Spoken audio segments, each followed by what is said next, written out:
Hi everyone, Chris here and welcome to Tokyo, Japan. So often in my camera comparisons, or when I do this tests with phones, people do say, well, why don't you record in a different location? Well, this time I am. So I'm actually in a park that's close to where the Imperial Palace is, which is in the background over there with the Vivo X100 Ultra. Now everything you're seeing in this video is recorded on the X100 Ultra. No external mics either. So it's a good test of what this can do, if it's going to be a great travel phone or not. This is the ultra wide camera, so the closest I can get is about here to the Imperial Palace. They've got security, some guards and whatnot up there. This is our zoom camera, so 3.7 times. Seems to have good stability. This is 200 megapixels. This is the big change over the X100 Pro, is they upped the megapixel count, but we did lose some optical zoom. 4.3 on the old model, now 3.7. Now one thing you'll notice in Japan is that they love this. They love their vending machines. They're everywhere, and well, it gets rid of the queues, doesn't it? So you haven't got like a little kiosk here and people lining up waiting to get things. You just go and serve yourself. So one thing I've seen that's really interesting here in Tokyo, and probably in other places in Japan, it's probably everywhere, is these right here. So TeleCube, you can rent yourself out like a little office to work from, which is curious. I mean, you can put your laptop in there, do some work. It's noise isolated. They're in subway stations. This is currently in the shopping mall. So it tells me here that it's vacant with the green light, and you have the app there, I think it is, that you do need, or you've got to pay, scan it. It is ventilated, so you're not going to get hot in there, and you can see it's telling you that it's noise isolated and you can charge in there. So you got a little remote office in a shopping mall. If you're going to be late for maybe a video conference or something, then just jump in one of these little cubes there. You can see someone's actually using that one. You can't see through the glass, so it is quite private. So the metro system in Tokyo might seem a little confusing at first, but it's actually quite easy.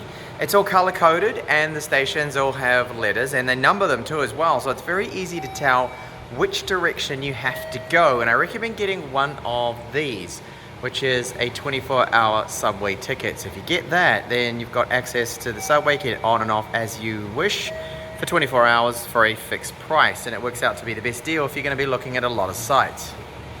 Now buying one of these is not difficult. There is a QR code that you scan. It takes you to a website. You get then another QR code that you then scan with one of the machines, and it'll print you out this particular ticket right here. Now most people around here won't speak any English, so Google Translate is definitely going to be your best friend, and it's helped me out quite a lot in Tokyo. Low light video now, so 4K 30 frames per second still. Can do 4K 60, but normally with 60 frames per second low light doesn't look much better. Now this is the Tokyo station, so the main train station, very big. You kind of get lost underneath it. Well, I did. Just gonna zoom in a little here. This is now 7 now times zoom.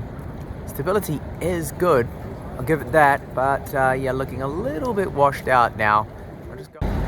So just outside from the Tokyo station, there's this street that is underneath the railway tracks, and there's a lot of different restaurants that I've been told along here should be quite good. You can find a lot of good places to eat. So I'm going to try this place here. It does look good.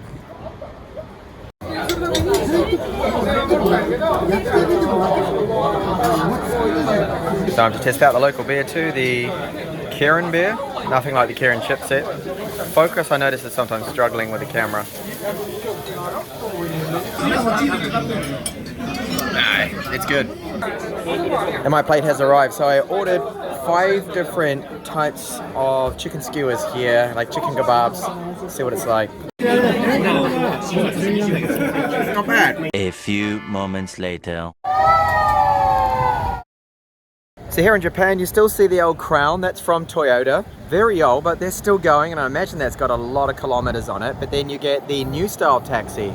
That's the new model, which is the JPY taxi. It's on the back of it, from Toyota, which I guess stands for JPY is Japan, right? So the Japanese Japan taxi. So it has a higher roof, more comfortable, more modern. Can't say I'm a big fan of the styling of it though. And I just so happen to have stumbled upon this. Look, New Zealand beef. and wine. I just saw this New Zealand themed restaurant here and bar in Tokyo. That's something you're not normally going to find around Tokyo, at least I think. Still great to see that. Little piece of home here over the other side of the world. Ultra wide camera indoors for a little bit of a room tour of what a hotel room is like in Tokyo here. And apparently this is a big one. So I have at least a double bed, TV on the wall. There's a tiny little fridge right here. They give you a lot of information and things, but most of that is in Japanese, which is, yeah, that's normal, of course. I do at least have air conditioning. And then we have our toilet. So it is very small, but it's practical. And the important thing is, it's nice and clean. So I'm not complaining. The video is not this phone's strength. It is the stills. This is the ultra wide, brilliant with that Zeiss color profile. 3.7 times zoom right here. I took it up then to 10 times. Look at all those details. They have improved it now with the third patch. And this shot, this is again the zoom, but only at 3.7, but very detailed, sharp, not overly sharpened. Here there's a little bit of color fringing. Sometimes that does come into play with the shots. Low light zoom, 3.7 times, again looking really good. Look at all those details with the bricks at 10 times, looking excellent considering the lighting conditions. Has to be one of the best for low light too. This is the main camera here. I really love how everything was captured, and overall just great cameras that you get, much better than the video performance. If you're wondering if the Japanese drive electric cars, yes, they have a lot of hybrids, Toyotas, and very, very few, for example, Teslas. This is like the first one that I've seen in the wild. And you do see a lot of these really little strange Masters, Datsuns that you don't really get anywhere else in the world. Now, I'm used to Japanese cars because in New Zealand, those are a lot of the models we have. And we used to just have, at one point, just mostly imports. Regionally English cars, but then they're all mostly Japanese. But there are some cars that I've seen around here that, yeah, you can't get really anywhere else in the world. Alright, so let me summarize what I'm seeing here now with the cameras with our Vivo X100 Ultra. That the stabilization in general is normally pretty good, especially that main camera, 50 megapixels with the gimbal stabilization, and then the 3.7 times optical zoom camera. What I'm not happy about is the audio quality. I do think they need to improve upon that. This is not even near that of the Samsung Galaxy S24 Ultra. You really do need an external mic for this kind of stuff that I have been doing.